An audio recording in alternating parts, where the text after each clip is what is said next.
Hey everybody, welcome back live at Drew's House Joppa Afternoon Drive. We are cruising right on through November. Where is the time going? It's going to be winter here before we know it. That is scary. But what is not scary is a music show in our cozy Newburyport studios here. That's what we have today. You guys know how much I love that. Our guest today, James Paone.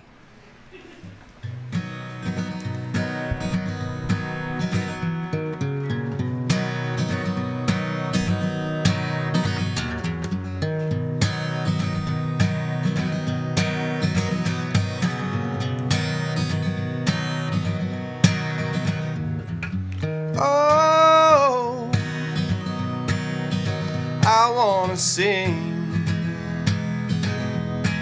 for months at a time.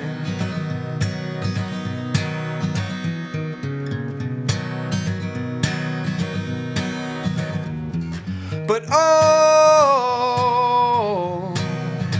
I'll ever say, you and I should fly away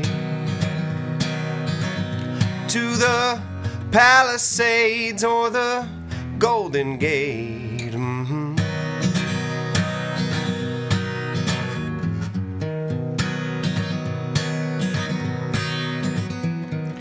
Oh, you saved my soul. It was just in time.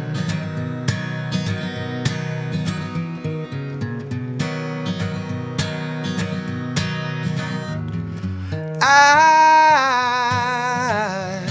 been waiting patiently for some kind of sign, like a timeless frame with our names inscribed.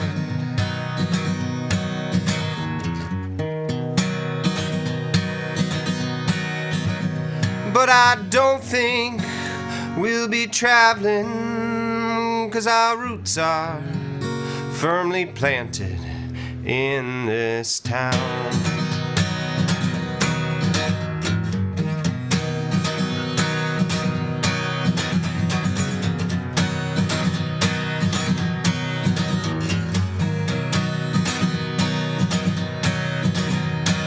Oh, I wanna sing for months at a time.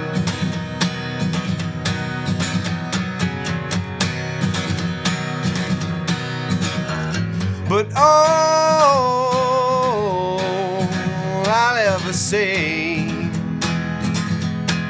you and I should fly away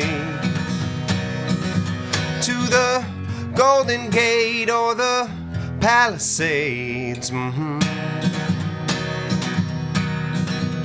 But I don't think we'll be traveling, 'cause our roots are firmly planted in this town.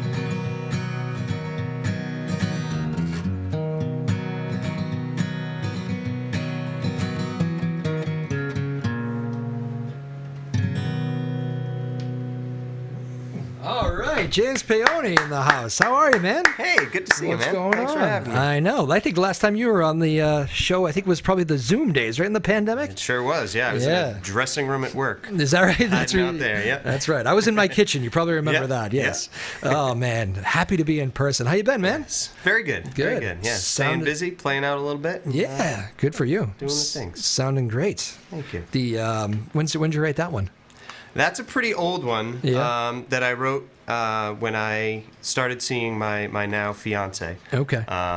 And it was a very forward-looking song. Because I wasn't really that settled at the time, but now I certainly am. Oh, gotcha. Yeah. One of those songs. Yeah, all right. an aspirational tune. An aspirational tune. I like that. So you come in here. You're kind of, well, I guess you're kind of moonlighting because you're obviously an artist and a talented one who comes in here and plays all over. You also, fun little fact that people might not know about you, you are the programming manager at the Music Hall in one of my favorite cities in the world. I'm not going to limit it to just this area because I think it has to be be one of my favorite cities in the world, even though I haven't seen the whole world. Portsmouth, New Hampshire. What a great spot you guys have there. Thank you so much. Must be fun to spend a lot of time there. It is. It's my dream job for sure at the dream venue. Yeah. Are you Portsmouth? Are you from? I'm not. No. Yeah. I am originally from North Reading. Okay. Spent a lot of time in the greater Newburyport area, and now I'm in Hampstead, New Hampshire. Okay. So.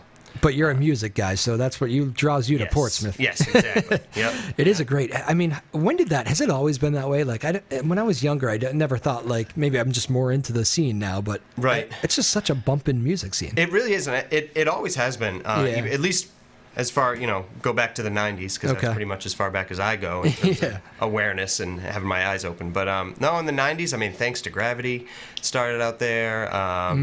Lot of great rock and roll bands, and kind of the underlying current of Portsmouth has always been keep Portsmouth loud, and that's really like the local scene there. People say that's an actual thing. Yeah, keep Portsmouth loud. And it's grown as we have grown older and quieter maybe in its older age, but maybe we're seems to be still trying. It may be quieter, but it's certainly just as active. Yeah, probably more so. Well, it actually does kind of remind me of Newburyport a little bit. You kind of there's those sections of cobblestone feel and like nice walking areas and just kind of a cool. I don't know if you're into people watching. I guess that works too. Yes, very much. Yeah. So all right, so the programming manager at the Music Hall, which is just such a great venue.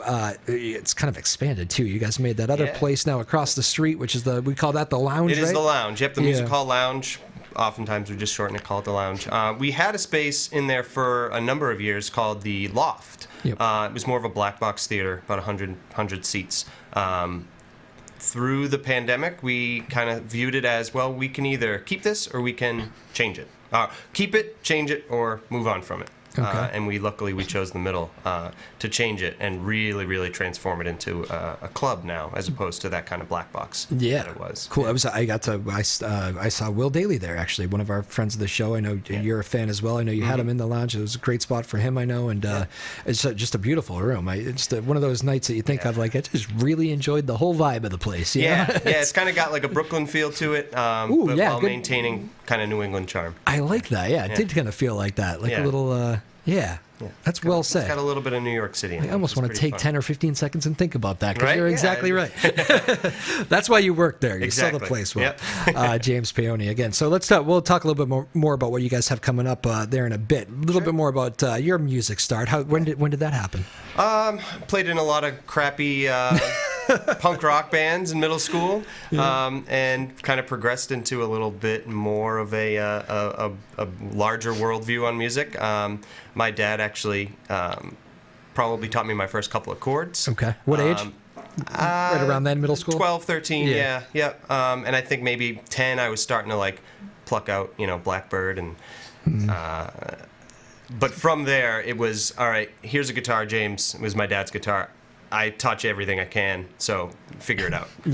And I think and that was about 22 years ago. So my guitar playing has certainly reached a level where I can do it, but that's pretty much where it levels out. Like, I got it under my fingers, and it's been more on songwriting and interpreting. It's a great little tool to have. Songwriting's the passion, right? It's a great outlet. It is. Exactly. I always say that because I'm not like you. I'm a poor man's player, but I always say I'll never be bored with that thing. Exactly. Like whenever I have like time, I say, well, a good time to play. Right. Exactly. Which is kind of the coolest thing about that. And it's easier than like a piano. You don't have to. I cannot figure my way out and around. And I studied music in college for a couple of years. Didn't finish. But studied for a couple of years, and piano was always just not even like easy playing though. It's easier just because you can carry around a guitar. Exactly. Yes. Yep. It's I always feel like when throw it on your back and there it is. I know. I always think like piano players must like really enjoy going to houses that have pianos or something. Yep. Let's go with that. It's not just a piece of furniture. I know, right? But that's cool. So I mean, have you been obviously we're kind of New Hampshire didn't get hit as bad by the pandemic. Everybody got hit bad, but I remember we had conversations during the Zoom shows about how you guys are opening up a little bit more in New Hampshire, and have you felt that like a ramp up back to normal sort of thing? Like, are you playing whenever you want, wherever? I'm probably playing more now than I was pre-pandemic. I am hearing so much of that. Yep. The itch is it's itchier, so I'm scratching it more. But there's more opportunities. I think live music back into bars, restaurants, clubs has become even more of a thing. Luckily, you get both around here. you get both perspectives because you get to you're booking and playing. Right. Exactly. Do you think that is mostly just people that said, you know what, I'm gonna never take it for granted again and live my life, or are there other aspects to that? Did bars and other places say, you know what, let's turn ourselves into this, coming out of this and reinvent ourselves? What is a little bit of everything? Maybe I think it's a little bit of everything, but I think bars saw the value when it wasn't there, and then to be able to say, you know what, let's throw our hats in the ring and try this out. And I mean, believe it or not, it works. Having live music in your venue is going to bring people there. It is so true. Yeah. I don't think people, I mean, definitely, you just hinted at it. There are so many places that don't get that. Yeah. Or they'll have the perfect room for it. Right. And they don't do it. That really aggravates me, you know? What are you doing? Right. Because I'll go out. My wife and I will do that. You can imagine I steer this. But but my wife and I will do that. We'll go look for places that have live music. Yeah. It's just what we do. Exactly. Like, you know, and we'll choose a place, not necessarily, we're not like foodies per se, so like go to a place, explore a little. Sure, I like a good meal as much as anybody, but if one of my buddies is playing at a place that I like, that's the difference for me. So Exactly. Yep. I think people understand that stuff. It's good, man. It's good for songwriters. I love hearing that there's more business than ever, and I think that's good for the music fan too. People being able to have different places, different outlets to go to. So I mean, I have any given night now. I think it's mostly doing the show too. The fact that I'm in, I feel like I'm part of the inner circle with you guys now. Absolutely. You musicians. So that's it's just nice to have friends that are so talented and do that. Again, James Paone joining us, a musician in his own right, also the programming manager at the Music Hall Portsmouth. I would imagine, we're talking here hard in November, after Thanksgiving here, I bet it just gets crazy for you as far as scheduling wise. It sure does. Yeah. Yep. Where do you want to start? Do you want to do the holiday stuff or what? I think so. I mean, I think so. It's the elephant in the room in a good way. Yeah. It is our biggest production. It takes our. It's the elf in the room, isn't it? It's the elf in the room, exactly. It's the 6'2" gigantic elf in the room. Yep. But we do Elf the Musical in partnership with Ogunquit Playhouse. And this is our, I don't want to get the number wrong, but we've done a number of productions with Ogunquit at the holiday time where we do 24 shows basically between Thanksgiving and Christmas. Oh, cool. And we've done White Christmas in the past. What was that number again? How many? 24. 24 shows. How many days are actually between Thanksgiving? Right, exactly. Just about that many. Yeah. So we run from Wednesdays through Sundays, and we do 8 shows a week. Wow. Yeah. And it's a huge lift on the production team, the operations team, but the reward is just incredible. It's so amazing to have a Broadway show right in Portsmouth. That is amazing. Yeah. Wow, that's cool. And I imagine that feels like it's good for all ages. Is that right? It is. Yeah. All ages show. It is hilarious. It's heartwarming. It's everything that the film Elf brings. But even more. I feel like even more. It's live. It's got way more music. And you're, at most in the music hall, you're 60 feet away from it. Just throws you right into the holiday spirit. Exactly. So you're smiling just talking about it. I like that idea. Oh yeah. I'm still not ready for Talk Christmas, but I mean, my family's way ahead of me on it. They're like, get the tree up, get the garland on the. I'm like, can we just enjoy Thanksgiving? People are already doing the trees, really? Oh, yeah. Yep. Yep. Yeah. And I'm not a Grinch. I love music. I love Christmas music. I love decorating for Christmas. But yeah, you can imagine where I got my coffee from today. But we're all in. I was bleeding Christmas. Yep. I mean that. It's ready. It's crazy. The world is ready, and some of us just are. I consider myself probably in the minority of the.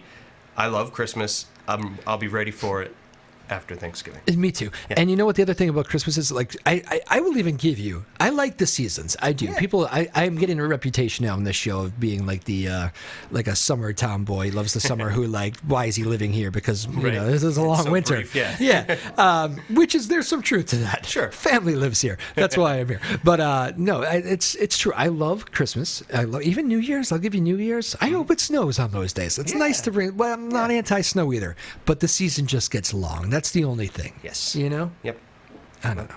That's all. I'm with you on that. And I like there's more music, it seems, in the summertime, just a few more places outside. I always like that aspect of it. I think that plays a role. Although there's nothing like a good cozy place in the wintertime to see music too. That's right. So I shouldn't complain too much. Yeah. But all right, so Elf, you're excited about Elf. How many people are on that team?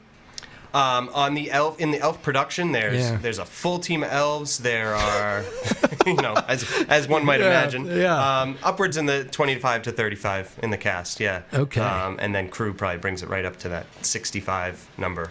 Living inside the Music Hall Historic Theater for 6 weeks straight.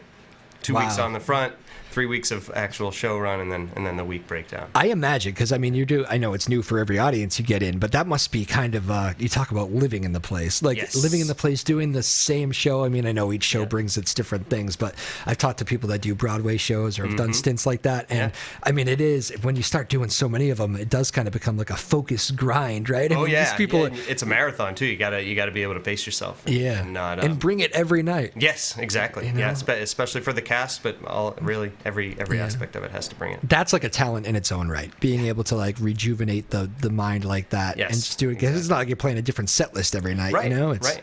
But you got to kind of remember, all right, well, what note didn't I hit, or what line didn't I say exactly right that I can nail tonight, or even on the production side of it, maybe if I dial in those singing elves a little bit more tonight. So you're always tightening it up, exactly. And I see that. Yeah. Okay, yeah. Not to say that those preview shows at the end of November aren't fantastic in in right. Yeah. But you see clear progression, or absolutely interesting. Yeah. Yep.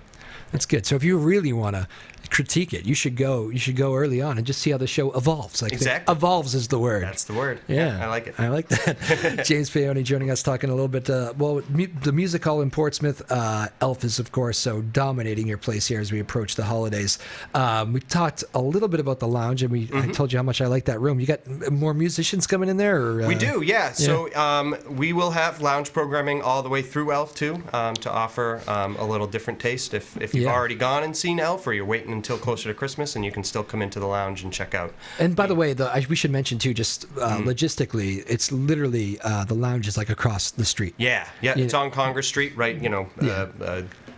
30-second walk from the front doors of which I actually did. I tell you the story? No. I went to the music proper. Hall. Yeah. Well, I knew. I was like, I don't think I'm right, but at least they'll know where to point me. Yes, exactly. Yes. And I walked in, and I think there was I don't know, a big name. I'm not like the biggest deep country guy. There was some big country artist that Brett Eldridge was. You that, got it. Right? Yes. Who I now have seen, and I really like. He's great. But fantastic. But I did not know at the time, and I was like looking at the fan base, and I was like, I don't think these people are going to the same show I'm going to. So I thought that was kind of funny. Yeah. But I had that was my last music hall experience. But yeah, so you're busy at the lounge. You get a lot of big. Did you say comedy too? You got comedy? Yeah, we got comedy at the lounge. That probably takes up about a third of our programming, where music is the other 2/3. Sarah Schaefer is in at the lounge towards the end of November, and more comedy. Justin McKinney does his annual kind of sit post the holiday show, so between Christmas and New Year's. Must be a good comedy room too. It is. It's really a good anything room. It's just a good. We made sure that we made it a good anything room. Yeah.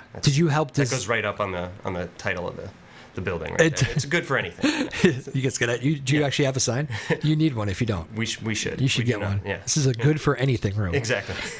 Did you guys actually take time as a team to like talk about the perfect room? Yes. Really? Yep. What are those talks like? Well, you start technical, I think, making sure that the acoustics are as good as they can be for a room like that. Glad you said it. Great sounding room. Yes. Yep. But then also that it is that it's accessible, both literally and figuratively. Ticket price wise, we have ADA seating throughout the room. Not a bad seat in the house. So we have the bar, as you were in there, the bar's right in the middle. Yeah. But even the seats that are behind the bar, still full view right to the stage. Yeah. So that a lot of engineering and stuff way over my head. Yeah, but I bet they do really respect, though, somebody who is actually a musician in the room, too. I mean, I bet that plays a role in, absolutely. From my perspective, I bet that goes a long way into making the perfect room. Yeah. So there you go. We'll give you most of the credit then on this. Yeah, that's fine. That's cool. You're fine with that in this? Yeah, for now. Perfect. We probably talked a little bit about this maybe on that Zoom show, I remember, because everybody was like struggling so much in the pandemic when we talked to, I'm in my kitchen again. You were in your back theater or back office. I was in the dressing room. Yeah. And I think I remember you talking about this, though. Portsmouth's such a lively place, as we talked about, and I remember you kind of saying that it is we're all trying to like kind of help each other through this. I remember you saying like, I mean, you have competitors down the street. There's plenty of other venues to go to see stuff in Portsmouth, in whatever city you're in. But is there like still a lot of truth to that? Like each place is always live music venues are trying to help out other live music venues while competing against each other. Exactly. Well, and the way that we try and look at it is, as opposed to competing venues, we're trying to create, a live entertainment district in Portsmouth, as opposed to, well, no, you should come here instead of going there. Well, hey, if you go there tonight, hey, check out our calendar too, because we're right next door. Maybe there's something on that. On their off nights that you can come by to ours. There are plenty of days in the week to be able to coexist while maintaining some healthy competition. And I bet even having like something, I know it's there for 24 days or however long you said, but like Elf, I mean, that's going to draw in people that wouldn't normally come to Portsmouth. Maybe you're not into seeing a certain artist at the lounge or whatever, which maybe you're not like me, but you're going to come in to see Elf, and you're going to bring your kids in to see Elf, and maybe like mom and dad see the sign for a different artist and they come in. So that's kind of the productions like Elf. That's why they're so important to places like that, because they just bring in a piece of people, touristy kind of people, even if they're from the town over tourists. But I mean, to be able to bring families in is huge. For kids to get their first peek into a nice, historic theater and understand the significance of that. Do you find kids in awe a little bit? Oh yeah. Like, wow, look at this. Even kids from 3 to 18, 19, 20. Yesterday, we had the University of New Hampshire was in for their performance, or one of their performances, and them, for a lot of them, the first time coming into our theater, and they're in awe. Like, wow, we get to perform on this stage in this space. And it's not the largest venue in New England, but it's one of the oldest, and it's really well maintained. So it's just a special place. It is a special place. And those, I mean, I don't want to say there's so few of them, because you're right. We are in a neck of the woods where there are some special theaters. It's kind of so probably take that for granted living around here a little bit. But I know I certainly do. Being in one every day. I know, to work there every day. That's going to be something you probably do have to pinch yourself sometimes to be like, not a bad place to set up shop. Or anytime it gets kind of tough or monotonous, just remember, like, well, hey, this is my office right here. Do you ever go on stage, like empty room by yourself, and bring your guitar up? I haven't done that in a long time, but I certainly. But you did. It happened. Oh yeah, it happened. It happened pretty early on in my career there. Like, sounds good. I don't get to do this, so let's try it. Yeah. What'd you play? Do you remember? Blackbird. The first and probably the dearest to my heart. Just being able to pluck that. Pulled those strings there. There you go. Brought you back a little bit. I like that. What is the best behind the scenes Portsmouth Music Hall? I should say the title the correct way. The Music Hall in Portsmouth. What's the best story from behind the scenes? Ooh, here's a pretty recent one that comes to mind. Throw anybody under the bus. We don't care. So we had Dionne Warwick in town, legendary performer and singer. And she was in September. And drove up from Boston. She didn't drive up. She was driven up from Boston. She doesn't drive. No. At this point in her career, she shouldn't be driving herself anyways. She's got people for that. She's earned it. She drove up from her hotel in Boston and realized, I was supposed to bring all of my own stuff, my own makeup and my own change of clothes, and that wasn't up here waiting for me. So, 4 hours prior to her going on stage, we had one of our technicians say, "Well, my car's right around the corner. Do you need me to bring you somewhere?" "Yes, please bring me over to Macy's. I know exactly what I can get at Macy's." And so our one of our guys, Mark, got to play chauffeur for Dionne Warwick that day and shopping buddy. Wow. So in case you're wondering, yes, Dionne Warwick even shops at Macy's. Dionne Warwick even shops at Macy's. I probably need to know a little bit more about Mark. Did Mark handle? He was the perfect person for this job. Mark was literally the perfect person for the job. What made him the perfect person? Just calm and cool and collected at all times. And so probably dealing with a stressed out Dionne. But he was able to say, "No, I got it. We're under control. I'll bring you in. We'll make sure we use the back door, and we give them a heads up that you're coming in." And she said, "Oh, don't worry about it. I'll just go in. Yeah, I'll be fine. I can take care of myself." That's cool. I like hearing that. Probably a little bit more stressful. If I were the driver, I would have said, "No, I'll come in with you. That's okay." Yeah. So Mark stayed in the car. He did. Yeah. That's it. Just waiting on Dionne. Just waiting on Dionne. If anyone comes by, no big deal. That is hysterical. Yeah. That's a good one. Wild story. I was going to ask you what's number 2 to that. That must be kind of tough. That's a good one. So the it's kind of a train wreck business. You have to learn how to like adjust with curveballs all the time, right? It's always thinking on your feet. Yeah. One that isn't so much a having to think on your feet, but just a really cool backstory. The Indigo Girls love our theater and have actually written a song inspired by the Music Hall Historic Theater. And now I have to remember the name of the song. That's pretty important. It probably won't come to me, but I'll tell you it later, and then you can hop in there. But they were inspired. Our theater was built by sailors, by shipbuilders. That's pretty much who made up the population of Portsmouth in the late 1800s, early 1900s, and they had the skills and the know-how to be able to build what was required of a historic theater, and so they were inspired by the architecture itself, but also just the stories of the guys that were in there, learning on the job, right? Wow, I know how to build a ship. How does that carry over to this building? They like that story. Yeah. I can imagine. Yeah, that's cool. Yeah. When did they play there? Most recently, it's been a few years. 2019, 2018. They stay in touch though? They do, yeah. That's pretty cool. Yeah. They came up to Prescott Park, which is kind of our sister venue that we have a great relationship with. They played there this summer. They do a great job too. Like I said, I'm all around Portsmouth. Really we try to go to Portsmouth a lot. Prescott Park is beautiful as well. Yeah. What was the last one? Wild Rivers I did there this year, which is one of my favorite bands right now. They're fantastic. I think they're great too. Yeah. I'm surprised they're not like bigger at this point. Usually, they're one of those bands that's kind of like a head scratcher. Like, man, they really have it. They have everybody the sound, I play for seems to love them. Yeah. I guess I'm just not doing my Maybe work. they're just waiting. Maybe they're waiting. They gotta play them. They get great names too, like you guys do. I mean, everybody. Amos Lee played there one summer. Yeah, I saw Warren Haynes there. Warren Haynes, it's a great show. Yeah, nothing like that on a summer night too. But you guys, I mean, so many great spots. And again, that's the hot spot you're talking about, right? Yes. What'd you call it? The district? The entertainment district. Yes, the theater district. The theater district. Yeah. Boston's got nothing on us. It's who was you might know this because you worked there. Was there a Patriots player like last year who said something about Portsmouth? Oh, there was. You know what I'm talking about? Chase Winovich. Yes, right? him. Who's now moved on. He's on. But Bengals or something. But you know the story. I think he played at Ohio State or Big Ten or something. Yeah. And he's playing for the Patriots, and he like just tweeted, and I was like, oh, everybody in Portsmouth's gonna love this. He tweeted like something along the lines of like, damn, Portsmouth, this place is unbelievable. Yeah. Why did nobody tell me about Portsmouth? Right. And so somebody who had just discovered it, and I'm sure that was great for business all around. That helped. Yeah. Oh, Chase Winovich. Yeah, I forgot we don't have him anymore. Where do you go? Do you know? You a football guy? I am, but not big enough to. Me neither. To know where. Once they depart New England. I'm a New England Patriots fan. There you go. Sure. I still root for Tom Brady a little bit too. I don't know. I just find myself. I go off and on with him. I do too. Yeah. Yeah. He annoys me sometimes. Yeah. I do like to watch him come back in his games like he just did that. That was fun. Yeah. He does have a knack for that. Yeah.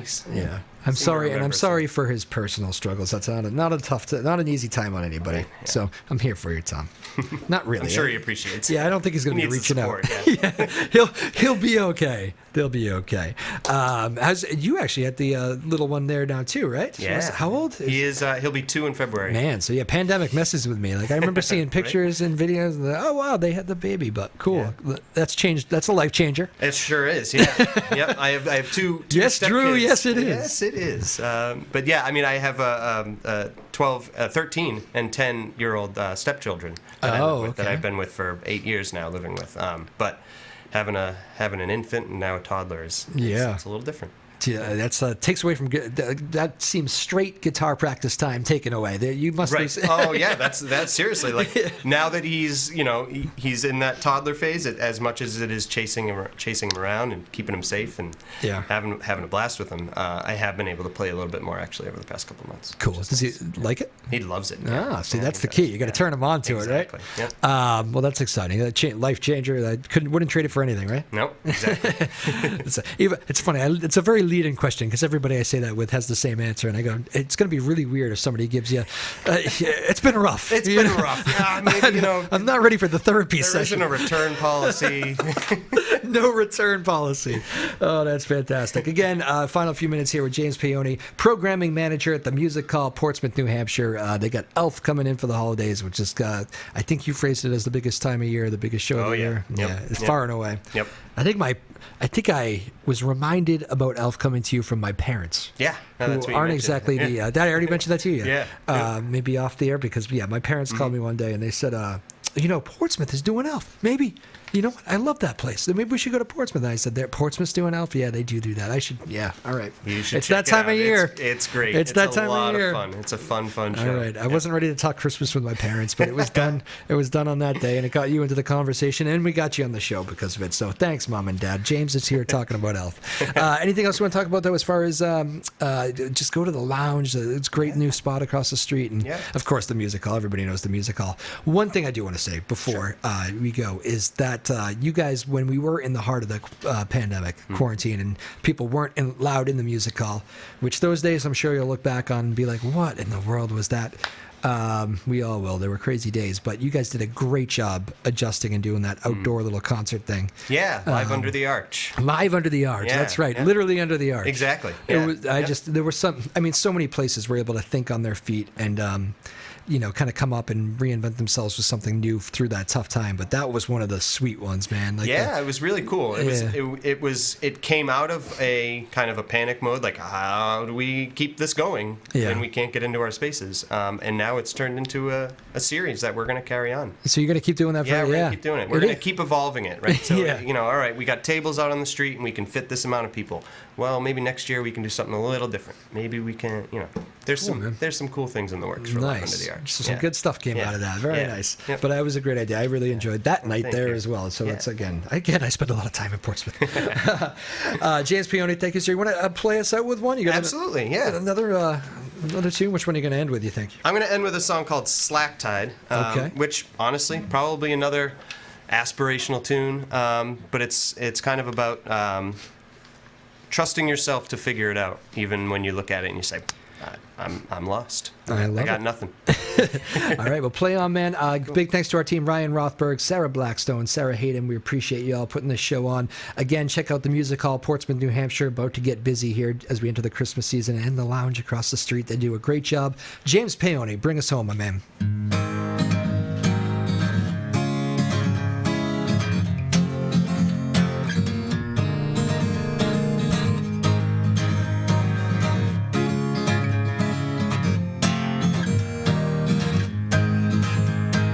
Bringing it back around, the idea of feeling found. You could save me.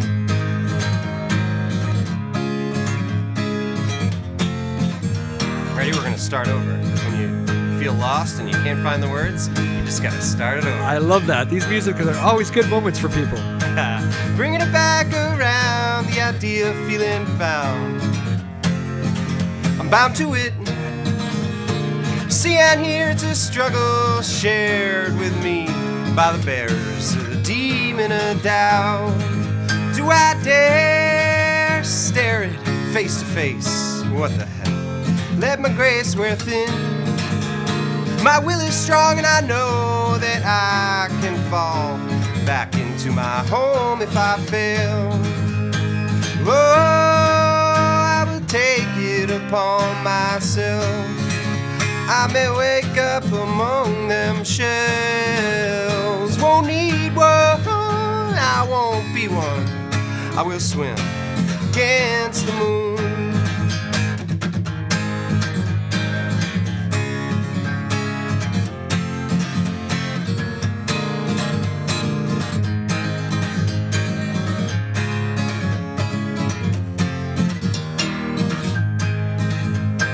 Bringing it back around, the idea of feeling lost. It could save me from losing my way. I can move and stay simultaneously. Once I rid these crippling fears, haunted snakes Tales of stale love, and I can break loose from the vines, keep me penciled inside. Oh, I will take it upon myself. I may wake up among them shells. Won't need one, I won't be one. I will swim against the moon. Brick by brick, I'll build it till I'm tall as I need to see all the way down, to see it open up to a life worth leading. Oh, I will take it upon myself. I may wake up among them shells. Won't need one, I won't be one. I will swim against the moon. I will swim against the moon. I will swim against the moon.